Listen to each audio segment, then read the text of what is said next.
Bismillahirrahmanirrahim, salam alaikum. Donc, toujours dans la suite des TD, des vidéos TD, donc on va traiter aujourd'hui un exercice sur les arbres. C'est un exercice que j'ai donné dans un examen final 22-23. Bon, l'énoncé principal était en anglais, je prends la traduction. Alors, dans cet exercice, donc, on vous donne une suite de nombres, un ensemble de nombres, une série. La première question, c'était tracer l'arbre. Donc, on demande de dessiner l'arbre correspondant, l'arbre binaire de recherche, donc c'est un ABR. Ensuite, on demande de traverser cet arbre avec un parcours post-fixé et donner la série de nombres obtenus par ce parcours. La troisième question, donc, c'est une suppression de l'élément 75. Donc, après avoir tracé l'arbre, on va voir quel est le cas de cette suppression. Et enfin, on termine par une petite fonction. On demande donc une fonction qui calcule la somme des clés ou bien des données des data per des feuilles. Ça veut dire que si c'est une feuille et si elle est paire, on calcule la somme. Donc à la fin, on va retourner la somme des feuilles à valeur paire. Bien, donc on commence par la première question. La première question, elle est simple, c'est juste, c'est des cadeaux. Je considère que c'est des cadeaux d'examen, donc c'est juste pour avoir confiance en soi. Donc c'est des questions simples, on gagne des points à travers ces questions. Donc comme vous le savez, un ABR c'est quoi? Un arbre de recherche, un arbre binaire de recherche, c'est un arbre qui vérifie une certaine condition. La condition est chaque nœud, pour chaque nœud racine, tous les fils ou bien tous les valeurs du sous-arbre gauche sont inférieures à la valeur de la racine et tous les nœuds à droite ont des valeurs supérieures à la valeur de la racine. Donc on commence toujours pour tracer par la racine, c'est la première valeur. Ensuite, à chaque fois qu'on a une nouvelle valeur, on compare. Si c'est inférieur, on va à gauche. Si c'est supérieur, on va à droite. Donc, pour la première valeur ici, c'est 85. Ça devient la racine de mon arbre. Donc, ici, c'est 85. Ensuite, on a la valeur 60. J'accède à partir de la racine. 60 est inférieur à 85. Donc, je vais à gauche. Je vais à gauche et j'insère le 60. Ensuite, on a la valeur 45. Par rapport à 85, elle est inférieure, donc je vais à gauche. Par rapport à 60, elle est toujours inférieure, donc je continue à gauche. 45. Ensuite, on a la valeur 99, donc j'accède toujours par la racine. Elle est supérieure à 85, donc on va à droite.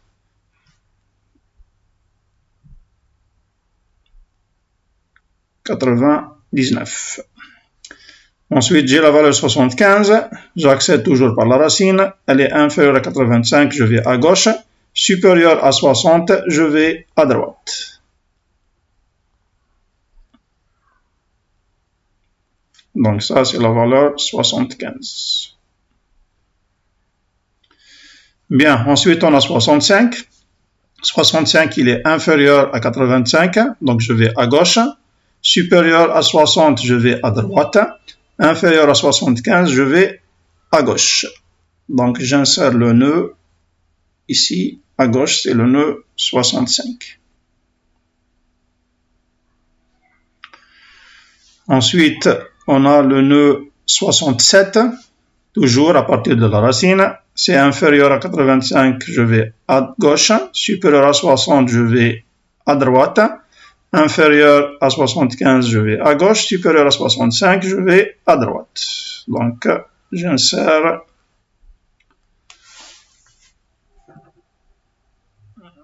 Voilà.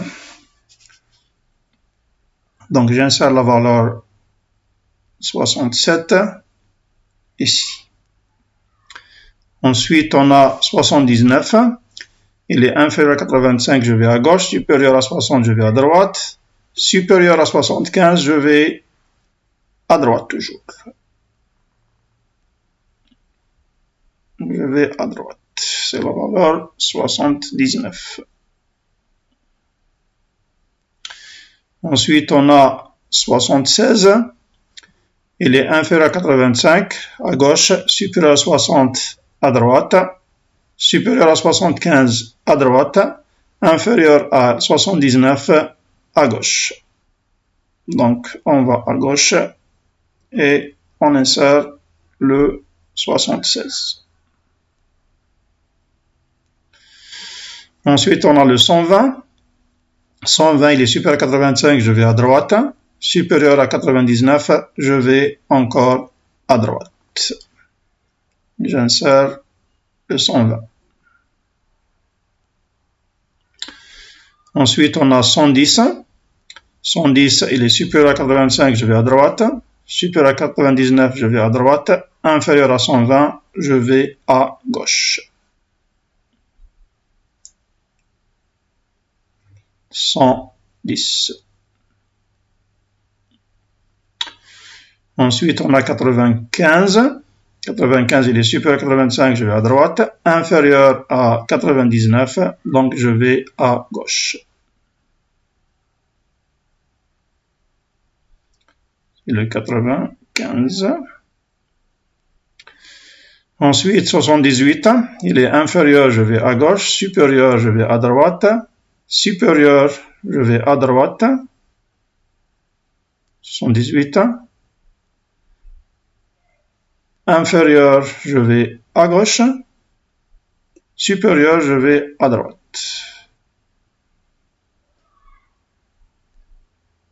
78.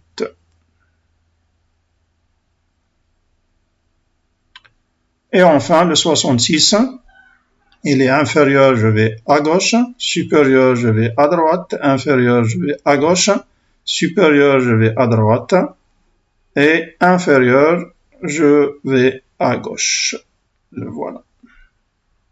Ça, c'est le 66.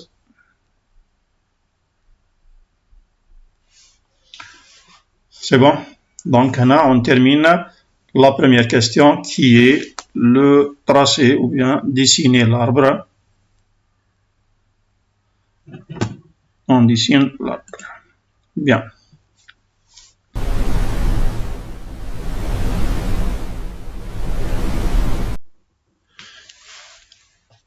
Bien.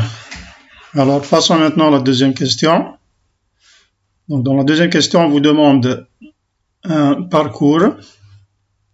Donc, donner les éléments de l'arbre en faisant un parcours post-fixé. Donc, deuxième question, le parcours. Donc, la première chose à faire avant de trouver les valeurs, bien de commencer les visites, c'est de tracer le chemin qui permet de visiter tous les nœuds, ok, sans intersection. Donc, on commence toujours par la racine et on traverse l'arbre de telle sorte à passer par tous les nœuds sans faire une intersection entre les lignes du chemin.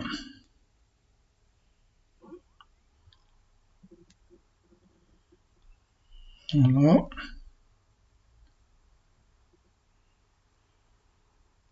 Voilà. Donc ça, c'est le chemin à suivre dans n'importe quelle visite ou bien dans n'importe quel parcours des trois parcours en profondeur. Donc, comme vous le savez, on a trois algorithmes différents qui correspondent à trois points de visite différents. Donc, on a le préfixé, le post-fixé et l'infixé. Donc, pour notre cas, donc on demande le post-fixé. Le post-fixé, ça veut dire que je vais visiter à la remontée. Donc, chaque nœud, il peut être visité avant, au milieu ou bien après.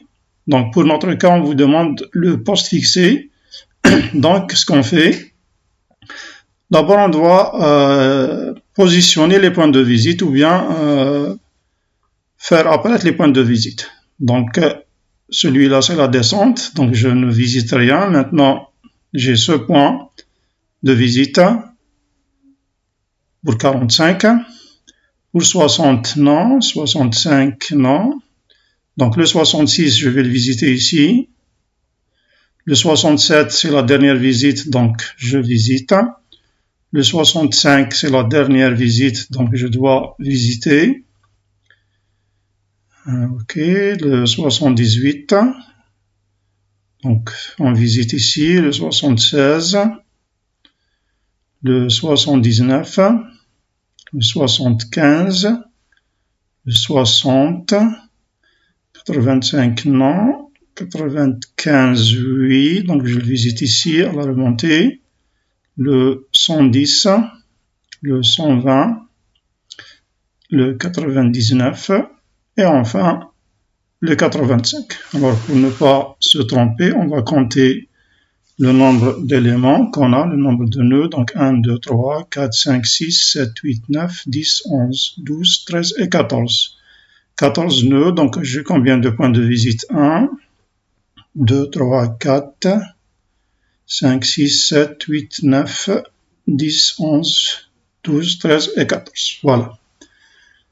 Alors maintenant, les visites. Ou bien comment obtenir la séquence. Donc, on commence par la racine. Chaque fois qu'on arrive à un point de visite, on prend la valeur. Donc, pour notre cas, la première valeur serait 45. Pardon. La première valeur serait 45. Ensuite, 66. Ensuite, 67. Sera suivi de 65. Après, c'est le 78. Donc, il suffit de parcourir le chemin et à chaque point de visite, on accède donc 76. Le 79. Ensuite, le 75. Ensuite, le 60. Voilà, le 95.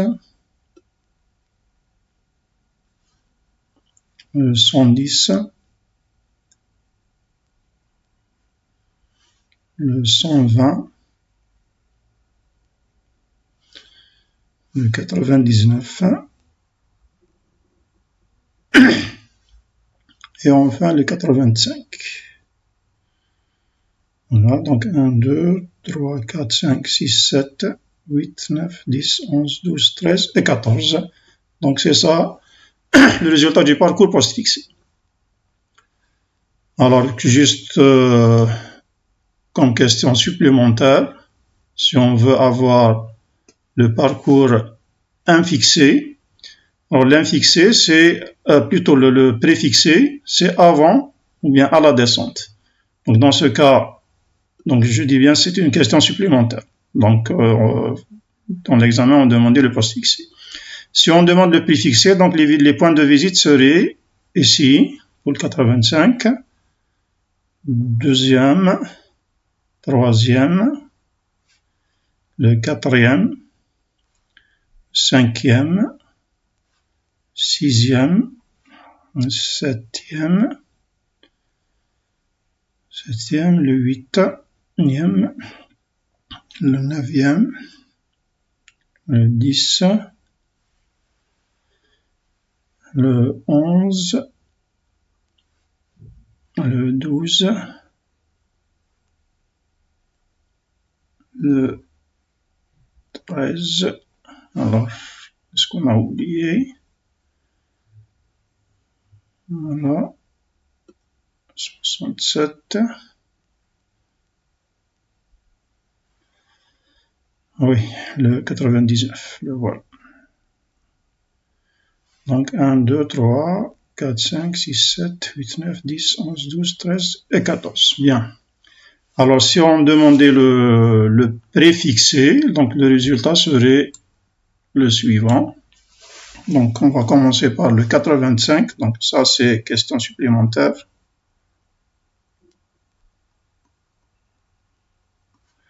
la visite en préfixé.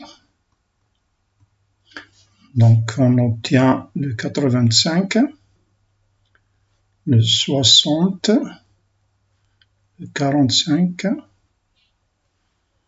okay, le 75, le 65, le 67, 66, le 79, le 76, 78, 99, le 95, le 120 et enfin le 110. 1, 2, 3, 4, 5, 6, 7, 8, 9, 10, 11, 12, 13 et 14. Voilà. Donc ça, c'est pour la question supplémentaire si on demandait un parcours préfixé. Bien sûr, le parcours infixé, généralement, je ne pose pas de questions parce que c'est clair, il sera juste le tri, donc toutes les valeurs triées par ordre croissant. Voilà, donc ceci termine la deuxième question. On prépare l'écran pour la troisième question, donc on se voit dans un moment.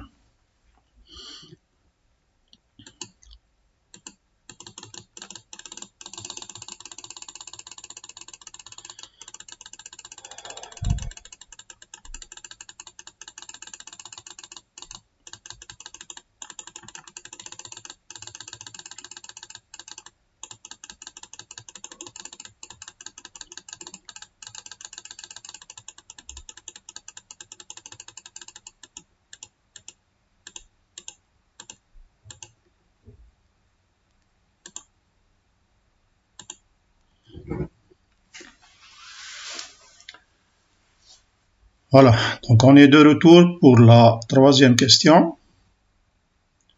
Donc, la troisième question, c'était la suppression de 75. Donc, comme vous le savez, pour la suppression dans un arbre binaire, on a trois cas différents. Ou bien que le nœud à supprimer est une feuille, ou bien qu'il est un nœud interne avec un seul fils, gauche ou bien droite, ou bien c'est un nœud à deux fils. Alors pour notre cas, le nœud à supprimer c'est 75, donc c'est un nœud à deux fils, le fils gauche et le fils droit. Et dans ce cas, donc on a deux méthodes, ou bien qu'on va choisir le remplaçant ou bien l'héritier comme je l'ai appelé dans le cours depuis le sous-arbre gauche, ou bien qu'on le fait, bien qu'on va le choisir à partir du sous-arbre droit. Donc vous avez le choix ou bien de commencer par, ou bien de le prendre à partir du sous-arbre gauche ou bien à partir du sous-arbre droit. Bien sûr, chaque cas a ses étapes, il a ses actions. Donc je vais faire les deux. Commençons par le sous-arbre gauche. Alors si je choisis la suppression de 75 en choisissant le remplaçant à partir du sous-arbre gauche, donc celui-là, les étapes c'est quoi? La première étape c'est trouver le max du sous-arbre gauche. Pourquoi le max? Parce que lorsqu'il remplace l'élément à supprimer, il doit rester le plus grand, ou bien il sera plus grand que tous les éléments du sous-arbre gauche, parce que c'est la propriété d'un ABR. Alors le max dans ce cas, comme vous le savez, c'est le plus à droite qui n'a pas de fils droit. Donc notre max, c'est le 67. Une fois qu'on le trouve, la deuxième étape, c'est remplacer le nœud à supprimer, donc c'est le 75, par 67, par le max. Donc, qu'est-ce qu'on va faire? On va supprimer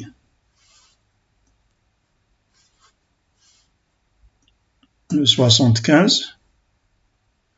Ok. Bon, puisque c'est une image, on va dire qu'on va le remplacer par 67. Il sera remplacé par le 67. Donc ça devient 67. Ensuite, on supprime le 67. Ici, on supprime le 67 puisque le 67, donc la troisième étape, c'est supprimer le max qui est 67. Donc, on va détruire ce nœud-là. Comme c'est un nœud interne à un seul fils, la procédure c'est quoi? C'est de supprimer le nœud et attacher, donc la quatrième étape, c'est attacher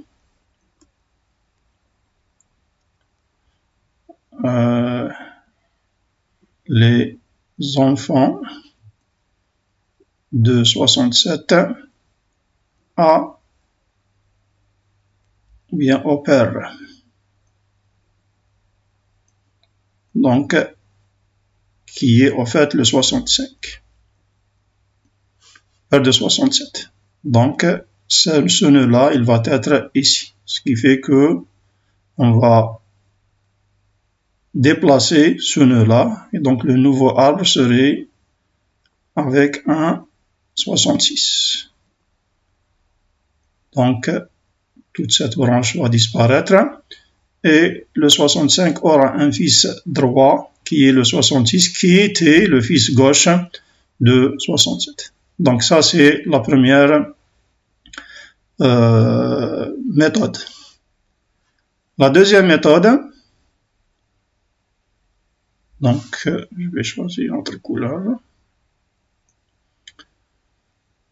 La deuxième méthode,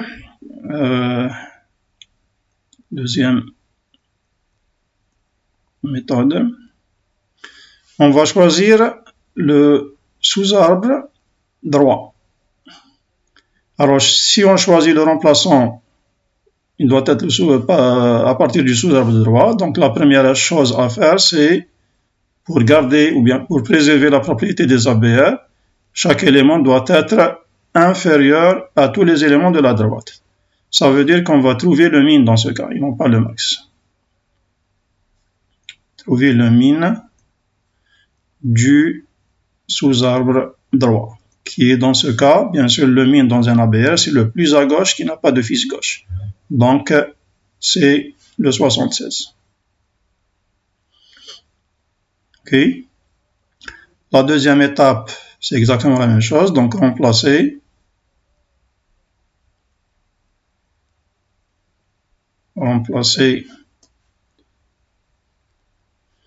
le 76 ou bien 75 par le min,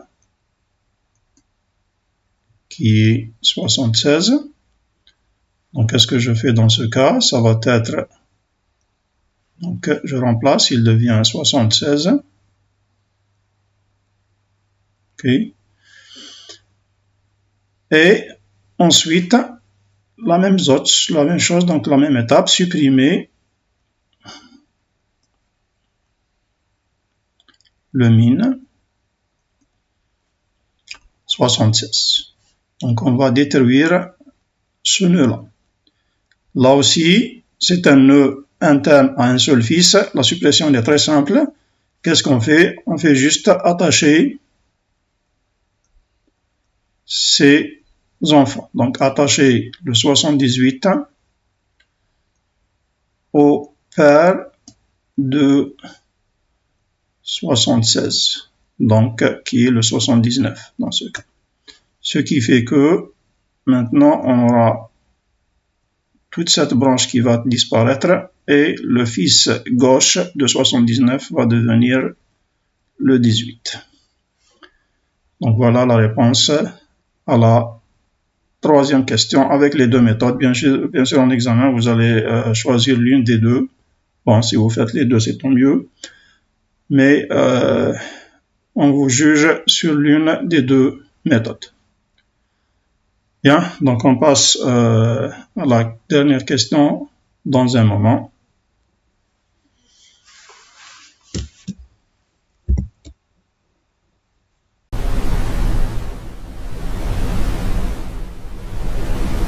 Donc, bienvenue encore une fois. On est à la 4e question. Donc, on a besoin juste de notre arbre. Alors là, je vous donne une astuce pour les fonctions, bien les procédures sur les arbres. On veut quoi? On veut une fonction qui va calculer la somme des valeurs paires des feuilles. Les feuilles sont où? Donc, pour notre cas, 45 c'est une feuille. Celle-là c'est 66, je pense. Oui, c'était 66. On n'a pas. Ok. Donc 66 c'est une feuille paire. On va la sommer, on va l'additionner. 78 c'est une feuille paire. On va l'additionner. 95 non. 110 oui.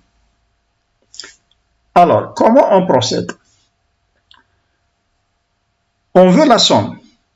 Donc, il faut d'abord faire un parcours. Il faut traverser l'arbre. En commençant toujours par la racine. Toujours. Alors, l'idée, c'est quoi? C'est de se dire, celui qui va calculer, supposons que c'est un manager, c'est le responsable. Il va dire quoi? Donc, le cas de base, notre cas de base, il est clair, parce que les agriculteurs sur les arbres sont souvent, enfin, dans la plupart du temps, on va utiliser de la récursivité. Donc, on a besoin du cas de base. Le cas de base, c'est quoi? C'est que si l'arbre est vide, on n'a rien. Donc, si l'arbre est vide, cas de base, arbre vide. Donc, dans ce cas, S égale 0. Si on arrive à une feuille, parce qu'on demande la somme des feuilles, donc si c'est une feuille, ça dépend, est-ce qu'elle est paire ou bien impaire. Est-ce qu'elle est paire ou bien impaire. Alors, si elle est paire, on retourne la valeur. Si elle est impaire, on retourne 0. Ça veut dire qu'on ne va pas la comptabiliser. Et puisque l'idée, c'est toujours faire la somme, donc l'élément maître de la somme, c'est 0, donc on va rajouter 0. Donc, quand je disais, qu'est-ce qu'on fait? Vous êtes le responsable. Vous accédez à la racine. Et vous dites, est-ce que je suis dans un cas de base? Si je suis dans un cas de base, je n'ai besoin de personne. Je vais faire la tâche moi-même, en tant que responsable. C'est une simple tâche. OK? Si ce n'est pas un cas de base, donc on suppose toujours, pour les arbres binaires, que en tant que responsable, j'ai deux agents avec moi, j'ai deux ouvriers avec moi. L'un, je l'appelle gauche, et l'autre, je l'appelle droite. Donc, qu'est-ce que je fais? J'accède à la racine. Est-ce que c'est un cas de base? Est-ce qu'il est vide? Non. Est-ce que c'est une feuille? Non. Donc, en tant que responsable, je vais attendre ici. Je vais envoyer mes deux agents. Je vais leur demander de faire exactement la même tâche. Calculez-moi la somme des feuilles à valeur paire. Et quand vous revenez, moi, en tant que responsable, je vais faire quoi? Je vais faire la somme. Donc, je vais dire, monsieur de la gauche, tu vas vers la gauche. Monsieur de la droite, tu vas vers la droite. Lorsque vous revenez avec vos résultats, moi, en tant que responsable, je vais faire prendre la somme parce que ma fonction, c'est la somme. Calculer la somme. Donc, vous accédez. Ce n'est pas un cas de base, ce n'est pas vide et ce n'est pas une feuille. Donc, qu'est-ce que je dis? Je vais envoyer un agent vers la droite et un autre agent vers la gauche. Et j'attends. J'attends leur retour. Lorsqu'ils reviennent avec des valeurs, je vais faire la somme et je remets la somme au demandeur. Bien. Alors, celui de la gauche, il va aller vers la gauche et celui de la droite va aller vers la droite. Bien sûr, on ne peut pas faire du parallélisme ici. On va traiter chaque cas à part. Bien sûr, on peut, si on est dans une machine multiprocesseur, on peut faire ce travail en parallèle parce que les deux arbres, les deux sous-arbres sont indépendants. Bon, maintenant, pour faire le déroulement, donc je vais suivre un par un. Celui de la gauche, donc, il va accéder à la racine. Lorsqu'il accède à la racine, il devient lui-même responsable du nœud. Donc, il va voir, est-ce que c'est un cas de base? Non. Est-ce que c'est une feuille? Non, c'est pas vide. Donc, c'est pas un cas de base. Il va dire, alors, c'est à moi maintenant d'envoyer mes agents. Donc, je vais envoyer une personne vers la gauche et une autre personne vers la droite. Lorsqu'ils reviennent, je vais calculer la somme et je vais la donner à mon chef. Bien. Donc, celui de la gauche va continuer son chemin. Il va vers la gauche. Lorsqu'il accède au nœud, est-ce que c'est un cas de base? Le cas de base, c'est quoi? Est-ce que c'est un arbre vide? Non. C'est pas vide. Est-ce que c'est une feuille? Oui, c'est une feuille. Je vais tester. Donc, celui de la gauche, il va tester. Est-ce que c'est pair? Non. Donc, il va retourner 0. Donc, ici, c'est un cas de base. Je vais retourner 0. Donc, celui de la gauche, Hadaya, il va aller à la gauche. Cette gauche-là va me retourner une valeur 0. Parce qu'il a trouvé que c'est une feuille. Elle n'est pas paire. Donc, il va retourner 0. C'est bon. Maintenant, celui qui était sur 60 n'a pas le résultat final. Donc, il va attendre le retour de D. Le D, il va à droite. Il arrive ici. Est-ce que c'est un cas de base? Est-ce qu'il est vide? Non. Est-ce que c'est une feuille? Non. Est-ce que c'est une feuille? Non. Donc, il va faire la même chose. Je vais envoyer mes agents. Celui de la gauche, celui de la droite. Lorsqu'il revient, je vais faire la somme et je vais la transmettre à mon chef. Bien. Celui de la gauche, il va partir. Est-ce que c'est une feuille? Non. Est-ce que c'est vide? Non. Donc, il va dire la même chose. Je vais prendre le G et le D. Je calcule la somme et je la donne à mon chef. Bien. Celui de la gauche, là, il va à gauche. À gauche, c'est vide. C'est un cas de base. Arbre vide. Donc, il va retourner quoi? Il va retourner 0. Donc, celui-là, il va remettre 0. Celui de la droite, donc, il va partir vers la droite. C'est pas vide. C'est pas une feuille. Donc, il va faire la même chose. Le G plus le D. Alors, celui-là, maintenant, il va vers la gauche. La gauche, est-ce que c'est un cas de base? Oui. Ce n'est pas vide, ok, mais c'est une feuille. Est-ce que la valeur est paire? Oui. Donc, celui-là, il va retourner la valeur, 66, parce qu'on a besoin de la somme. Calcule la somme. Ok. Donc, ce gauche-là, il va récupérer le 60. Donc, il va retourner le 66, sorry. Le 66. Celui de la droite, donc il va vers la droite. La droite, c'est vide. Si c'est vide, c'est un cas de base. Donc, il va retourner 0. C'est le cas de base. Okay. Maintenant, la personne qui était sur le 67, il a toutes les données. 66 plus 0, c'est 66. Alors, il est temps de remettre ma valeur de la droite, c'est 66. OK? Maintenant, celui du 65, il est prêt à faire la somme. 66 plus 0, c'est 66. Donc, là, je vais remettre ma gauche. Elle a donné 66. Le 75, il dit non, attends, j'attends le résultat du D. Il n'est pas encore là. Donc, le D, il va partir vers la droite. C'est pas une feuille, c'est pas un arbre vide. Donc, j'utilise la même chose. Le G plus le D. Alors, le G, il va à gauche. À gauche, c'est le G plus le D toujours. Parce que c'est pas une feuille, c'est pas un arbre vide. La gauche maintenant, cette gauche-là, c'est vide. Donc, il retourne 0. Si c'est vide, je retourne 0. Celui de la droite, lorsqu'il arrive au nœud, c'est un cas de base. Pourquoi? Parce que c'est une feuille. Quelle est sa valeur? 78, elle est paire. Donc, celui-là va dire, je vais retourner la valeur 78. Donc, je remets 78 à mon chef. Maintenant, celui du 76, il a 0 et 78. La somme, c'est 78. Donc, il va retourner le 78. La droite, celui-là, il va voir la droite, c'est vide. C'est vide, donc il va retourner 0. Parce qu'on a dit que le cas de base arbre vide, c'est 0. Maintenant, celui-là, il va calculer la somme, 78 plus 0, il va retourner 78. OK? Alors maintenant, le 75, il est prêt. 66 plus 78, ça donne quoi? Donc 14. 14, c'est ça? Donc voilà, je retourne. 8 et 6, c'est 4. Je retiens 1. 7 et 7, c'est 14. Donc, ce D a une valeur de 144. Donc, le 60, maintenant, il est prêt à faire la somme. 144 plus 0, c'est 144, ce qui fait qu'il va retourner le 144 à ce G. Maintenant, on continue avec le D. Le D va à droite. C'est pas une feuille, c'est pas vide. Donc, c'est toujours la même chose. G plus le D.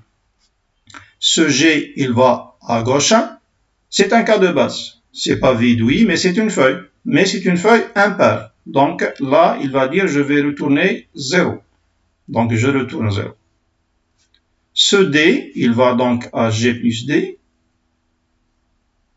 Le G, il passe, c'est un cas de base. C'est pas vide, mais c'est une feuille. Donc je teste. Elle est paire, donc bien. Il va dire je vais retourner le 110. Donc là, le G terna, c'est 110. Ce D, il va vers la droite, c'est vide. Si c'est vide, je retourne 0. 0 plus 110, c'est 110. Donc celui-là va retourner le 110. 110 plus 0, c'est 110. Donc celui-là va retourner 110. Maintenant, en tant que premier agent, premier responsable, j'ai les deux valeurs, 144 plus 110. Donc le résultat final, ça sera le 4, 5 et 2. Donc voilà la somme des feuilles paires. Donc les feuilles paires, c'était quoi? C'était le 66 plus le 78 plus le 110, c'est ça? Voilà, plus le 110. 14 et 1, 15 et 2. C'est bon. Donc ça, c'est le déroulement de notre algorithme. Pour l'écrire, il suffit maintenant de refaire exactement la même chose, ce qu'on avait fait, sauf que dans ce cas, on va l'écrire sous forme d'algorithme. Donc, notre algorithme serait quoi? Je vais avoir une fonction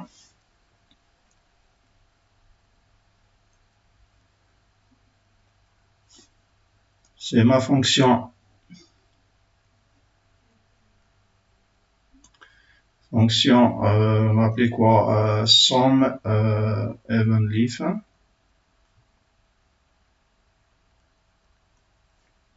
Le paramètre de cette fonction, c'est juste l'arbre T.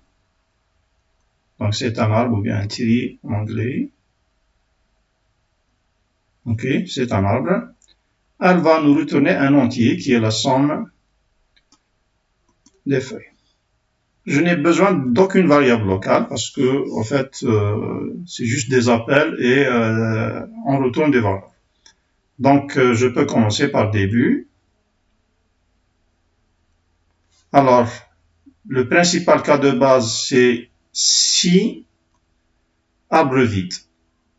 Je retourne 0. Ou bien vous laissez si non arbre vide, quand vous voulez. Donc, je peux commencer si arbre vide ou laisser non arbre vide. Vous avez le choix. Il suffit d'inverser les actions. Alors, dans ce cas, je vais commencer par arbre vide. Si arbre vide, arbre vide, c'est une fonction prédéfinie. Si arbre vide de t, alors, retournez 0. C'est le premier cas de base. C'est ce qu'on avait dit. Retourner 0. Chaque fois qu'on trouve un arbre vide, on retourne 0. Sinon, si ce n'est pas un arbre vide, Je vais tester le deuxième cas de base. Est-ce que c'est une feuille? Donc, si feuille de thé. Si c'est une feuille, qu'est-ce qu'on avait fait? Alors, dans ce cas, l'agent va tester. Alors, je vais tester. Est-ce que la valeur est paire ou non? OK?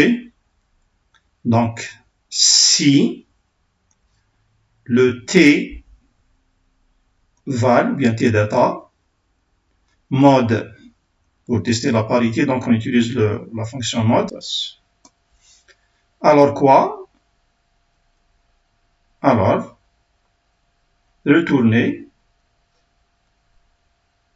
la valeur, tval, ou bien tdata dans la version anglaise. Sinon, donc puisque c'est une somme, on doit retourner quelque chose qui est le 0 dans ce cas.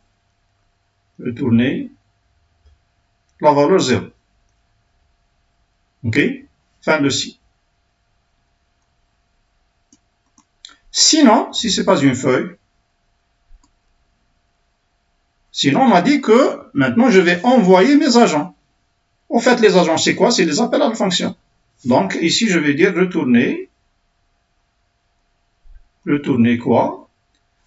Retourner S11, leaf du fils gauche,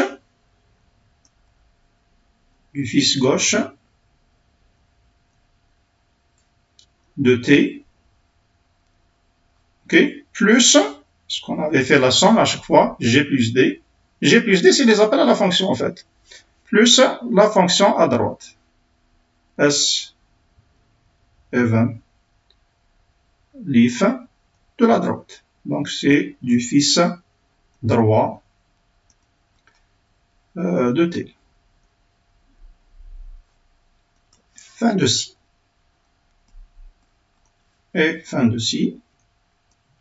Et fin.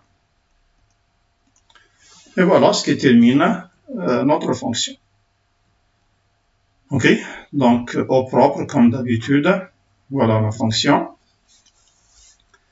Donc, c'est le cas de base principal. OK? C'est le cas de base principal.